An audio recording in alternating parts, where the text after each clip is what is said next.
Which one is this, by the way? No, it's a great start. 29.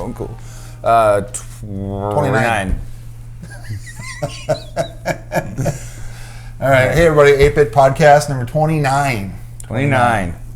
So, how's it going today? Good. Yeah. Just had my lunch. Refreshing. Do they sponsor us yet? Are you working on hey. that? Are you working on that? A little product placement? I should. That's funny. We'll send them an invoice, right? Right. Like, what the heck is this for? Hey, you know what? That's a good idea. We could just send them an invoice. Right. Podcast sponsorship. They might just pay it. There was someone that actually did that. They sent out invoices to bigger companies, and they were getting checks back. Not a bad idea. Who's that guy? Hey, guy. Just kidding. That's Josh. Hey, Josh. Hello. How's it going? Good. Good. Josh is one of our interns. That's one of our cool Oh, hey, things that Josh. happened lately. That's why he's been here? Yeah. Yeah. We're recording, by the way, so. But it's fine. It's cool. We do it all the time. Yeah, we go. Yeah, we got Josh, and we got Sarah, and we got Sam. So we're gonna we'll do a little press release, blog post soon. Yeah. So if you're interested, I think we should do a podcast coming up with just the three of them. that'd be fun. Maybe the next one, number Right. 30. Right. Number 30, we should have the interns on. I like it. We can talk about the experience and what they're working on. That would be really cool. I know. That's why I said wow. it. You're so full of ideas. I know. You're an idea guy, right? Yeah. So, anyways, we'll cut to the chase. So today, we were talking about what we're going to talk about this week, and we felt this is maybe fitting because we've been working with a few clients lately on some larger integrated marketing campaigns, and which is included. And in the past, we've talked a lot about. We had a whole episode, I believe, about talking about digital not being considered separate. I think we even find ourselves sometimes still calling it that as like a Right. subsection, but not separating, but calling it marketing in general. And when we say that, some of the mediums, and the tactics, which might include television, et cetera, and digital. And in our case, we're also talk about that inbound philosophy. So we've had a couple of these campaigns now where we have this big. It's a big, fully integrated branding campaign for a couple of clients where we've found that television is still relevant for their respective area, radio even, big piece. We're also going to maybe branch off into some other things like Spotify and et cetera. But so we thought today we talk about what is the role of outbound and an inbound kind of methodology when we talk about some of these campaigns. Like you were saying, instead of splitting digital and other types of marketing, we're kind of just integrating them together. It's all integrated, which people have heard integrated marketing campaign, which usually means all of that. But I think from this point of view, it'd be more or less when we talk about inbound and that kind of methodology, maybe how those fit. I think first to maybe really quick talk about inbound. That's where we've talked in the past. And in the past, we've talked about the buyer's journey and the funnel. If you remember that, I do. We've talked about that before, I believe. I thought we did. Yeah. In the past year or so, so we work closely with HubSpot, which is a great platform. And they're the ones that kind of coined that whole kind of methodology towards the funnel. And about a year ago, they changed it. And Jeff Bezos at Amazon, actually, and Amazon folks originally are the ones that started this kind of ideal, and HubSpot's kind of adopted it and made it their own, which is the idea of the flywheel. And I think on our website we've had a couple blog posts. We have a great flywheel worksheet for those that might be thinking about how does this work within my organization. So that's on our website as well. But they shifted the idea from the funnel to the flywheel, and the flywheel being, do you know what a flywheel is? I do. Tell me more about flywheel. You know how to explain it? I would say very simply, the more energy you put into a flywheel, the more speed and energy gets output. So it's a mechanical kind of. It's used in a lot of machinery, etc. But basically, they've used this idea of a circular flywheel from the marketing, sales, and service side of your basically your whole experience with an organization or product, right? And then you use a flywheel from also adopting. So in the funnel before, they talked about attracting, converting. I don't remember how it goes anymore. It's been so long. Nurture. Well, yeah, you nurture, and then basically at the end you have a customer, and at the end of that specific piece of the funnel, when they become a customer, it's kind of like, well, I guess we're done. They're a customer now. Like, how do you keep moving that to a point where it's because when you think about it, a lot of times if you have a good experience as a customer, you're going to tell your friends. You're gonna want to. You might even want to re-engage, maybe repurchase, etc. Whatever you're selling, you're going to have that piece, right?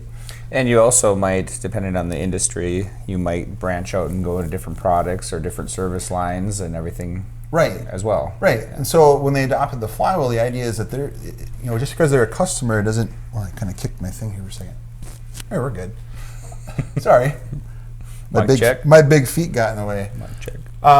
No, but what the idea was is that the journey isn't necessarily over. It's now when you get into more of a customer, now you're in this kind of more of a phase of customer service. How do you keep in touch with those people? How do you keep that engagement going once they have become a customer? So they went from down to basically a three-prong approach, which was attract, engage, delight, right? And those are all along the marketing, sales, and service sides of this specific circle. We'll put a graphic up when we do this, so people can see what we're talking. Yeah, right. We'll put it right in here. Put it right in there. We'll put it right in there, right, Steven? So when you think about the flywheel, so the idea there too is all the effort and things you put into gaining that customer, you've created this kind of energy that should keep going and probably will keep going if you allow it to. So that's why they picked this idea of the flywheel as their ongoing piece. And it really makes sense because it is more of a circular, continuous experience, if you will. So that's a really quick, but no? Did I talk too long? No. Oh, okay. Well, that's the flywheel. You can check out more on our website. On our website, and obviously if you Google even HubSpot, they have good stuff about that as well. So with that said, inbound with the quote unquote digital side is always included landing pages, blogging, social media, email, etc. Right? Content offers. Which is landing pages. Yeah, content, developing content, using those mediums to drive people. Well, first to basically answer the question that you might be having if you're on Google and you have a question or something that's challenging you. The idea is that they find that blog post, they click on a call to action, they go to a landing page, they fill out the piece, you nurture them through email, they become a customer, and you keep going, right? Today, though, we're talking about the outbound side. How does it fit into that, right? So, outbound, which? TV, radio, print, outdoor. Could be some other things. Yeah. I mean, depending on your product, your business, would be those things. You might be saying, well, I hear a lot lately that those are antiquated ways to reach people. Everything should be quote unquote digital now. And there may be a point depending on what you're selling, but I think we found with some of our clients, and this could be true with a lot of people, is you might be in a smaller market where you have an older demographic, where those are still the ways they first learn about you or hear your story, right? They might be looking through the newspaper still. They are still around. They might be watching TV still, right? Radio, I still listen to radio a lot. When I come from my house to here and back home, I listen to radio. Yeah. Talk radio, but that's what I like. They have commercials. Yeah. So when you think about that, it's like, how does that fit into that? And I think it's a very, very important thing to think about is that not everything is strictly on the digital side, and you can definitely attract people through those other mediums. So television does a nice job of getting that emotional piece connection going, and possibly. And then you think about outdoor. What's outdoor always good for? I think it's more of a branding aspect Right. of things, or reinforcing the rest of the campaign. Exactly. Print a lot of times goes a little deeper. Where if you have seen the television ad or you've heard it, or even radio, can be a little bit more deeper kind of engagement when you think about those mediums and how you might first interact. But yeah, definitely still builds brand. Maybe some more than others, and basically, ultimately, that's that maybe first thing that, and then based on your call to action, you might be pushing them to the web. I know that the web, or we know that the web is always been a nice place from that measurement standpoint. So when you think about landing pages and those types of things, maybe you use those elements to push them to a very specific landing page where they're getting a little bit deeper engagement, and maybe if you can gain that email address, you're starting that nurturing piece. Well, in a lot of the traditional means, we've talked about this a little bit with video, is you can repurpose them in a digital world too. So TV and all the video you shoot, you can bring that to YouTube, Vimeo, things like that, reshare it via social media, put it on landing pages. I mean, we can do all those things. Same with print ads, and probably even outdoor. You can throw those on Facebook or Instagram, things like that. So I think that's the way we've been doing it a lot, is kind of repurposing or doubling up the efforts on traditional inbound or outbound versus inbound, and kind of tying them together. Right. I think your point too with like print. I think a lot of times print can be a nice basis to create your if you're doing display ads, because obviously a lot of the inbound philosophy is more of an organic kind of engagement. But we've talked a lot about, at some point, even if you're doing strictly an inbound or digital focus, that you're going to have some paid to kind of burst outside that bubble. Because you're going to, organic on social, you're still only going to reach your core group of people who follow you. You might get some people on a little bit outside that based on their interaction, but typically that's where you kind of end, and that's where, if you got a community started or you've got a group of people that are maybe already interacting with you, paid and sponsored posts, display ads, Google, Bing search ads, those types of things become extremely helpful to help break through it to a different segment of people that maybe have never interacted with or heard of you before. So. Right. I think a lot of those ads that you're talking about too remind me somewhat of the billboards or outdoor, because the message is usually simplified so much. Kind of more of the banner ads and things like that. It's such a simplified message compared to a print ad or TV or radio. So I think there's similarities in a lot of that work. Yeah. Well, and if you think about it from in the reverse side, even if you started and you first saw this perspective, maybe campaign started online. Now, if you're driving down the road and you see an outdoor board, or you're on the listening on the radio in your car, but you maybe started in the digital side, there's that reverse kind of engineered branding piece to it. So it's all branding, it's all marketing, it's all a great piece, I think, to have a successful campaign. The other thing too with digital sponsored, I think, is remarketing. It becomes a huge piece, especially with outbound. Because now if you do drive someone online and they visit you once, now, I'm going to follow Phil over here now. What? Yeah. Little ad here, click on me. Now where did I go? I'm gonna go over here and check out this. There's an ad. I saw this before. It makes me think of the mattress companies. The mattress companies? Yeah. Whenever you're looking for a mattress. Really well. Do they? It's really annoying. Right. The way they do it. Yeah. I don't know what that means. I agree. That's right, you were looking for a mattress lately, didn't you?